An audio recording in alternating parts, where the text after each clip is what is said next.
Hello, Mr. Green for Sustainability here. Hope you're well. Today's topic, the IRA or Inflation Reduction Act, passed early in the Joe Biden administration, versus the One Big Beautiful Bill passed recently by the Trump Congress. Both are largely bills that are tailored around how those in elected office at the time look at how to power the American life.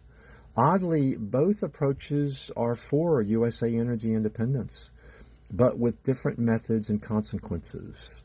Sort of wild that the hearts and minds of America are so split on how to achieve energy independence. There should be more consensus that a dual approach of oil and gas and sustainable power is the answer. All or nothing is not required. Oil was discovered in Titusville, PA, USA in the late 1800s. Oil and gas had surely offered man a better standard of living than had it not been discovered. But if one believes that greenhouse gases, carbon, methane, nitrous oxide in our atmosphere seem to increase since humans have taken to industrialization, then oil and gas can be seen as a contributor.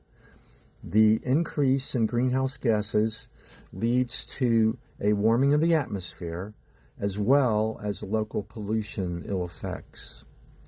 The IRA was largely about what is called alternative energy. Guess that means an alternate to oil and gas, or the traditional way our lives have been powered since Titusville. It was really scaled back from the Biden administration's Green New Deal, which was to spend many trillions on morphing the U.S. economy away from oil and gas almost completely and into sustainable power. The IRA ended up costing more like less than $1 trillion. The positive effects of the IRA include reducing pollution, according to the U.S. Treasury, lowering energy bills, and a more balanced energy production.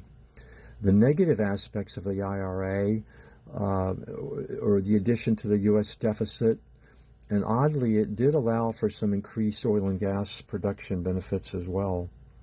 The One Big Beautiful Bill really does a cis and trans to the IRA. It looks at a world where oil and gas from any state in the USA that can produce will give the U.S. energy independence. A few problems arise in this approach.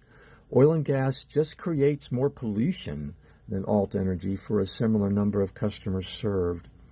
If you disagree, just provide reviews, scientific reviews that prove otherwise, and we'll reshoot the video with that data. Yes, oil and gas can be sourced largely from domestic sources, but is so integrated into world markets for pricing, it brings in geopolitical risks for Middle Eastern and other oil producers, Venezuela, Nigeria, etc., that might damage us in a non-oil and gas way. Mr. Green for Sustainability is really apolitical, meaning that we feel political parties only damage the greatness of the U.S. We feel on major topics that are more important than any political party, such as American energy policy, that a non-political body should make policy. We remember a win for our approach with the Great Bowles-Simpson Commission for deficit reduction tried by the Obama administration showed that both major political parties could get along to make policy. Our suggestion is to get elected officials who are often influenced by donors out of energy policy. A commission of engineers, energy experts, and more importantly, private citizens, the average Joe or Jane or Hiram or Emma, would largely set energy policy. A detailed 10-year plan would plot the best policy to give Americans the most energy independence with the least amount of carbon and methane produced. This may smack of a command economy because there is planning distance from elected officials, but if the commission that determines the policy is fairly staffed by all types of Americans, then it really is a voice of America. It will save America money because it looks at a sweet spot that will damage some industries but benefit America. Sure, the traditional lobbying by oil and gas and the electric industry will be there, but they will win on some issues and lose on others. Enough for now. Let us know what you think of our Independent Energy Planning Policy Commission, and we'll cover it more periodically. Great day to all.